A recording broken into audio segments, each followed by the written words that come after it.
Sinners, the movie that is causing so much buzz all around social media. Is it demonic or is it just a vampire movie? Let's really get into it because a lot of reviews have been out here, but none are really standing on business how I want them to. So let's get into it. I hope this video doesn't get it taken down. So, Sinners is a movie set in deep Mississippi in the 30s, and it is directed by Ryan Coogler. If you haven't seen any of his other films, go ahead and watch them. High production value, great acting, and most of his movies do have Michael B. Jordan in it, and this movie has two Michael B. Jordans into it. So let's get in it. Now, Sinners opens up with the main character, or the supposed main character, Sammy, walking into his dad's church. And I only say supposed main character because everyone played a special role in this movie. Okay. He walks into his dad's church, and something that no one really talked about was this.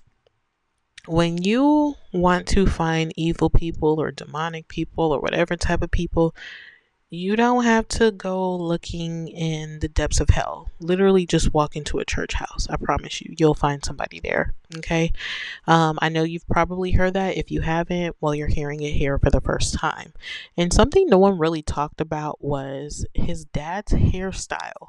I wonder if they picked that hairstyle for his dad on purpose because it was definitely reminiscent of horns. Okay. That's what it was giving. And there's going to be a lot of spoilers in this video, FYI.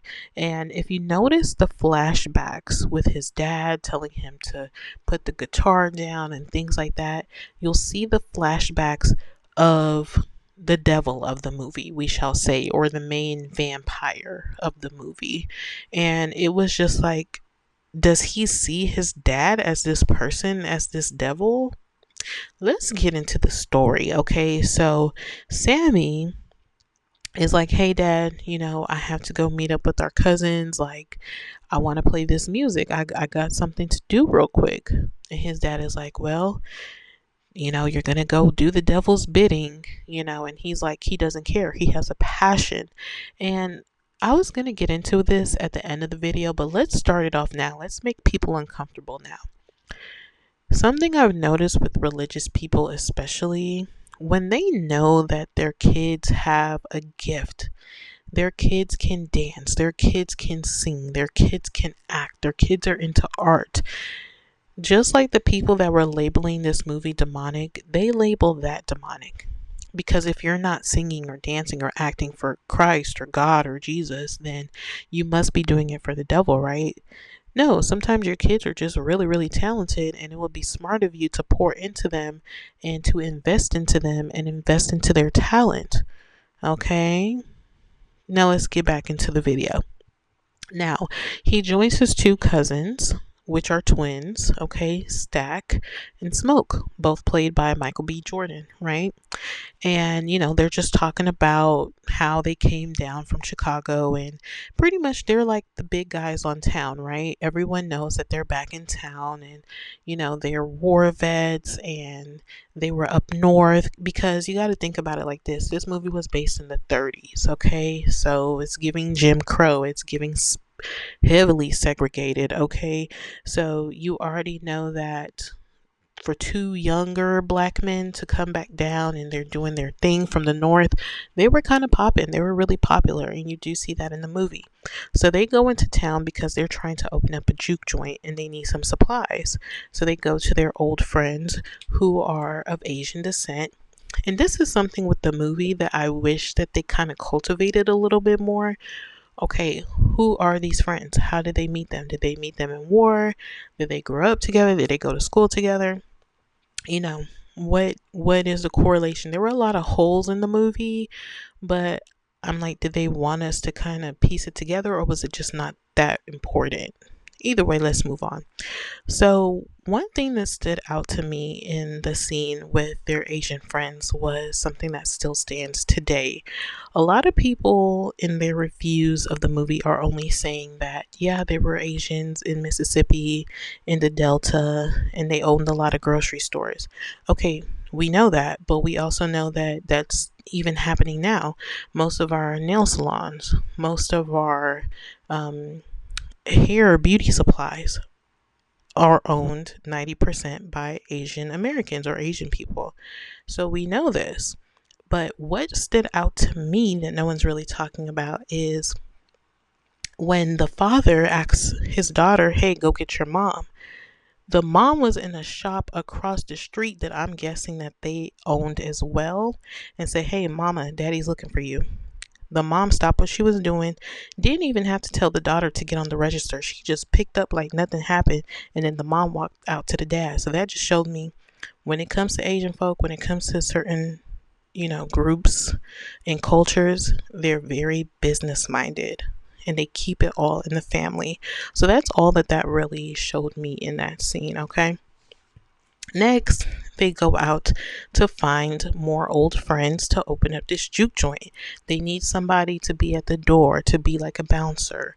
They need another musician, to play, because Sammy, he's going to play, so they need somebody else to play as well. Okay, so they go to, okay, this is a good scene. They go to a train station where one of their old buddies is playing, and he's pretty good. He's supposed to be the best in town, and they get him to come on board. And the crazy thing in that scene, he tried to pay him a lot of money, but what did he take? He took beer, right? So he was just a drunk, right? He took beer and liquor more than he did or more than he wanted the money. And then here comes Mary. Mary. She is, she's an interesting character. Okay, so Mary is like, I don't know if she's a quadroon or a mulatto. I don't really know those terms, but she's like 1/8 or 1/16 black or something like that, but she's white presenting, right? She's even married to a white man. He probably doesn't even know that his wife is passing, right? If you don't know what passing is when someone of black descent can pass as a white person so that they can live an easier life, right? Okay, and Mary is an old lover or old friend of Stack. And they kind of have a toxic relationship. You can see that they do have a toxic relationship and that he just did not want her anymore. Okay, so another standout scene to me was when everyone was heading back to the juke joint to go set up. The oldest person in the car, the older musician, he was telling a story about one of his friends that got lynched because he was falsely accused. And if you listen very, very closely, you can hear in the background that event. Okay, it was very, very sad. And then again, something that no one is talking about is how they got into song immediately. Okay, they got into song immediately. He told the story and then he just started singing. And the person in the back was Sammy. He's the youngest person in the car. So he's like, oh, he's never heard or seen nothing like this almost, right? Because the story was very gruel. They could have even went deeper into it and showed us, but that would have been a lot. And they're like, don't you have a banjo back there? Don't you have a guitar back there? Start playing. So that's kind of where blues comes from. When you hear R&B, rhythm and blues, when you hear blues, what does that mean? It's literally coming from a sad place and turning it into, something that you can relate to, right? Turning a sad moment into something you can relate to and something that you can kind of jam and vibe to when you're just feeling in that mood. Okay, so that was very interesting to me. All right, so then Smoke goes to visit Annie, and it's very interesting. Even though they're twins, they have two different type of taste in women, right? Annie is clearly a black woman. From her dark skin to her natural hair, she has a steady build, and it is just interesting that they have two different types of taste, right? But I love it. I love Annie. I feel like Annie is the unsung hero in all of this. Literally, the movie would have been over if Annie was not there, right? And this is the good part to me. And this is the part that I think people were saying was demonic, because They were like, oh, in the middle of the movie, I had to walk out. This was the middle of the movie because Annie is a root worker. Okay, a root worker is pretty much somebody that you go to when times are tough. Okay, when you need to tap into the supernatural, you need something to work, you need something to move and shake, you go to a root worker. Okay, and you'll be surprised who uses root workers. Okay, now they kind of just catch up, and something very interesting. Even though he doesn't really believe in this hoodoo, voodoo, root work stuff that she does, he's always wears this mojo bag that Annie gave him. And Annie says that she's been doing roots, probably protection roots, on him every day since he's been in the war and since he's been in Chicago, because they've been in some trouble. They've been in war. These are two brothers, two twins that have been in war and that have ties to the mob. And it wasn't really implied, but it was like they were trying to like flee from Chicago almost, right? Because I mean, who from the north is coming down to old Mississippi? Come on now. So now the movie progresses, and again, something else no one really called out. This guy literally falls out of the sky. When I'm watching the movie, I'm like, where did this guy come from? It's not like he was walking. It's not like he was driving a car. He literally fell out of the sky and he's burning, right? So he goes up to a couple, and this is where we first meet the vampire. The couple is unsuspecting, right? And they take him in because he just looks like a random white guy. He's like, these Indians are trying to get me. And it's just a crazy scene because there were some Indians that were pulling up, and the Indians were like, let me not say Indians, Native Americans, child. I'm so sorry. The Native Americans were like, okay, this guy is dangerous. You need to believe us. Did they want to believe them? No, they did not want to believe them. Okay, so boom. The lady at the door is like, okay, you Native Americans, y'all gotta go. They leave. They're like, whatever, this lady isn't gonna listen to us anyways. So they leave. Boom, the lady finds out that he's a vampire and he has turned her husband. Okay, so now we get to the juke joint. The juke joint is already jumping.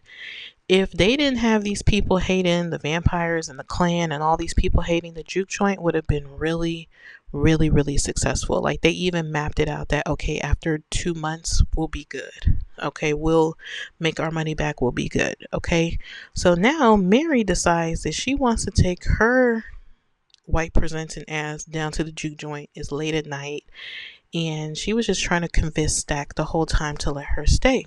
And Mary was definitely giving me pick me vibes, and eventually I guess he felt bad and he was like, okay, you can stay, whatever. So now Sammy starts playing his guitar, and we see a montage of different spaces in time of black music. Okay, we see blues, we see the 80s hip hop, we see twerking, we even see traditional African drums. Okay, so that was really symbolic because it shows how everything collides, it shows how everything is one. That's what it was giving me. Okay, then three white folk try to approach and try to enter, but are not allowed inside. Okay, they have a banjo, and something that stood out to me was, if you guys noticed, the lady that was holding the banjo, I had to look really, really, really, really hard because the lady holding the banjo, it looked like a rifle to me. I did not know that it was a banjo until the next scene because of the way she was holding it, right? So that really, really stood out to me. Lo and behold, they were vampires. They were trying to get in. No one knows that they're vampires up until this point. They think that they're just three random white people, but they're like, look, y'all are at the wrong place, okay? Because it's the 30s. What do y'all white people want to come up in these black people space and do? Like, no, that just means y'all are going to call other people and cause trouble. That's what it's giving, okay? So Mary, I guess she'd been around the black people too long. She's like, let me go see what these white people want. So she convinces them to let her go see what they want, and lo and behold, they manipulate her and they turn her. Okay, they turn her. No surprise there. So now Mary comes back inside, right? She comes back inside and she turns Stack. Okay, during some romantic time, she turns him. So now everyone is like, well, what's going on? And they try to get Mary, but Mary literally gets right back up and is like, we're going to get all of you. Okay, so she runs out and they have to lock Stack into the room, and it's just a mess, y'all. It's a whole mess. They turned Mary, they turned Stack, and they turned Cornbread, who is the bouncer. I know y'all have heard that name because he was kind of a funny character a little bit. Um, but when Cornbread got turned, this is where Annie shows her being the hero again. Annie is like, okay, Cornbread, well, why can't you come into, this space? Why can't you come in here?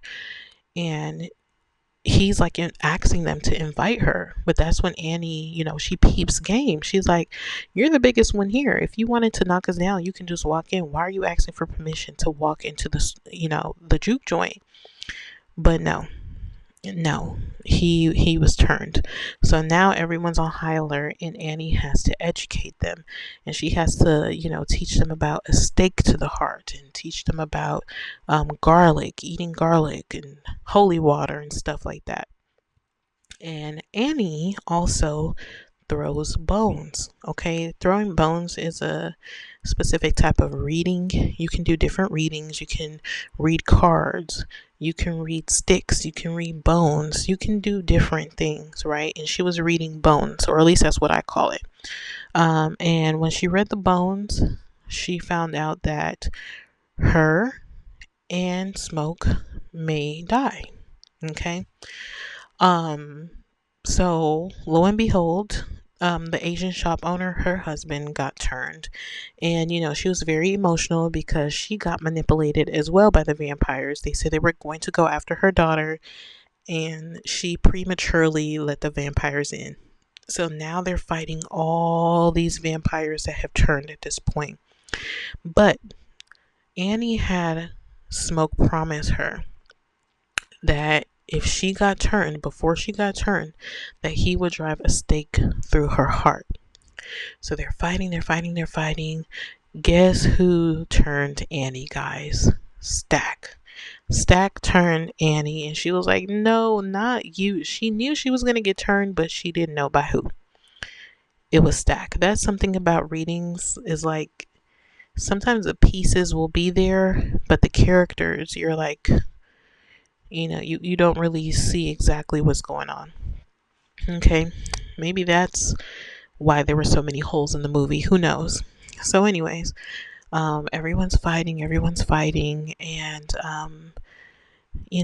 Annie's about to turn, and she's like, "You promised me, Smoke. Go ahead and drive this stake through my heart." He does it, and again, Annie is the unsung hero. All the vampires see this act, and they all run, like they flee.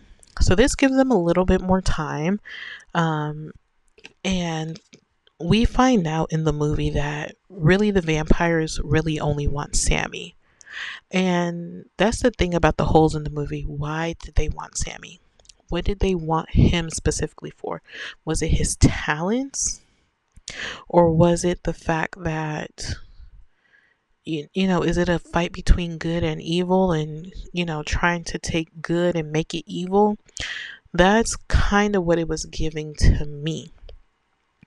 And the reason why I feel like Sammy, if you saw in the very beginning of the movie, while he was seeing his dad and the vampire that wanted to turn him, why they were kind of giving the same people and flashing back from his dad to that person, was because both of them wanted him. The vampire wanted what he had, and his dad wanted what he had. But I'm glad that Sammy made the choice that he chose. Again, he chose himself, which I'm glad that he did. So at the very end of the movie, Smoke and Stack, they're fighting.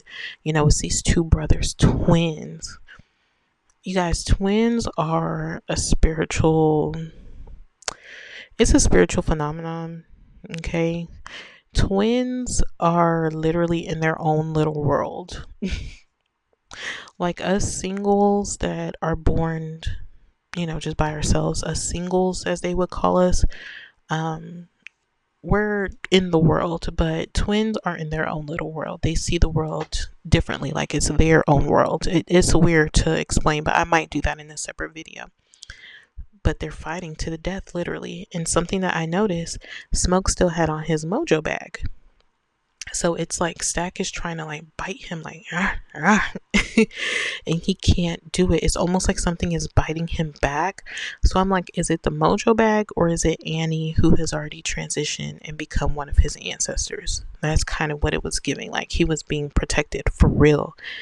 Um, Very interesting. So, outside, while all this is going on, while the two twins are fighting, outside, Sammy, and I'm just going to call him the devil because he was like the main vampire. He wasn't the devil, but, and they made that very clear, but I'm going to just call him that. So, Sammy and the devil, they're literally just fighting, fighting, fighting. And they're fighting on water, which is very symbolic as well. Okay. You might say, why is it symbolic? I mean, we're made up of water. Most of the earth is made up of water. There's so many water spirits and water, just lots of stuff that goes on in the water, guys. Lots of symbolism on that.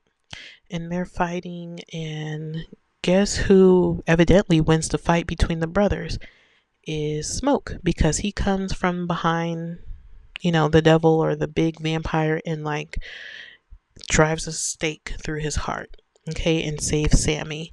And then boom, it is daylight, and all the vampires, they burn because it's outside and the sun is rising. So now Smoke and Sammy, they are going back into town, and they're like, look, Smoke is like, hey cousin, you gotta bury that guitar, like you gotta put it down. And he's like, I'm not putting this guitar down. That's what he told everyone. I'm not putting the guitar down. I'm playing this guitar. Even after all of that, he was like, I'm not putting it down. And then Sammy goes into town, full circle moment. We see the same exact opening scene where he's walking into the church and his dad is like, put the guitar down, put it down. And you think, okay, is he going to put it down? Is he going to put it down? The whole time while I'm watching the movie, I'm like, please don't put it down. Don't put down your dreams for anyone. Even though that happened, even though you went through all of that, do not let go of your dreams. And he did not. Thank you, Sammy. Okay.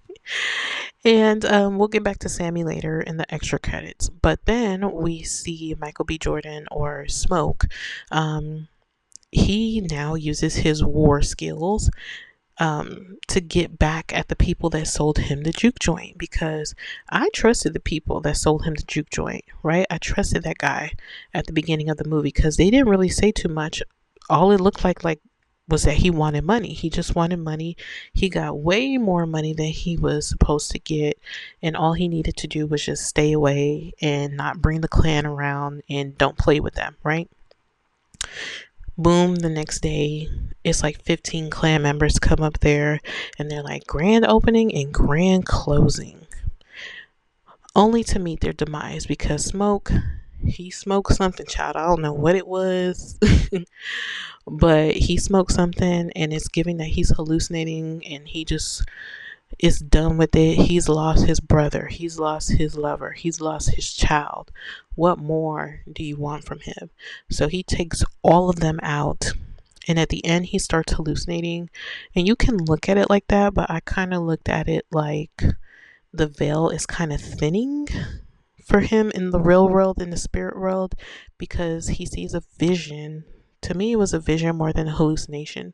But he sees a vision of Annie, and Annie is holding their baby, and they're wearing white, which is symbolic again, which means they're pure. They're, in spirit form, they're passed on. It just means that they've passed on, honestly. So, she's like, well, if you put that cigarette down, then you can hold on to your baby. You gotta, get that smoke off of you. Don't get no smoke on your baby. Which someone else pointed out meant that, okay, you're leaving this earth. You're not going to be Smoke anymore. You're not going to be this gangster anymore. You're going to be someone pure now. and then he transitioned. Okay. And also to note, he took off his mojo bag when he was fighting this guys, right? Now we go into the extra credits. The scene goes black, and then we get into the extra credits, and we see that Sammy is actually the real life blues player, Buddy Guy. Okay. All right. And then in walks Stack and Mary. So they're a couple now. So I guess Mary got what she wanted, but only as a vampire. And they're asking him like, "Hey, we can turn you. Like you are 80 years old, but I mean, if you want to live on forever and play forever." And he's like, "No, I've seen enough. I'm good." And they just leave him alone, and they just talk a little bit, and they say how that they miss the sunlight and how he misses his brother and things like that. And it was a good movie. There's a lot of conspiracy theories. People were saying that Buddy Guy or Sammy, did he actually sell his soul because you can't see his reflection in the mirror and things like that. But I don't know. Honestly, that's a good point. That's something for us to look and ponder at. I don't think that he sold his soul. I think that he was just a great player and different people wanted his talents and he still had it. But it was an interesting movie. Do I think they'll have a part two? A lot of people are talking about that. I do not think it needs a part two. Let's see, what else are people talking about? Yeah, I don't think it needs a part two. I think it's great just the way it is, unless they make a part two about Mary and Stack, about how they've navigated from the 30s into the 2000s, literally looking the same, not aging. But I mean, they can only go out at night. So what could they really make a part two about? But it was a great movie. Shout out to Ryan Coogler. I know it's not easy to get these type of stories, especially when it's a majority black cast off the ground, and it's something dealing with spirituality and culture. It's not easy to get funding and get approvals for those type of movies. So I think it was a great movie, great storytelling. The only thing, or the only con about it, was there were some missing pieces, like little holes in the movie that could have been easily filled. But all in all, it was a great movie, and I would definitely rate it an 8.5 out of 10. I think it was a good movie. It was refreshing. There haven't been a lot of great releases lately, and that was definitely one of them. So, shout out to Sinners. Shout out to all of the actors, actresses, and um, Ryan Coogler, the directors, the writers. It was a good movie. Great film. What do y'all think about it? Let me know down below. And I also have to say, this voice recording was all straight. Like, there's no cuts in it. So I hope you guys enjoy it. Let me know if you want me to break down any other movies, especially on a spiritual sense.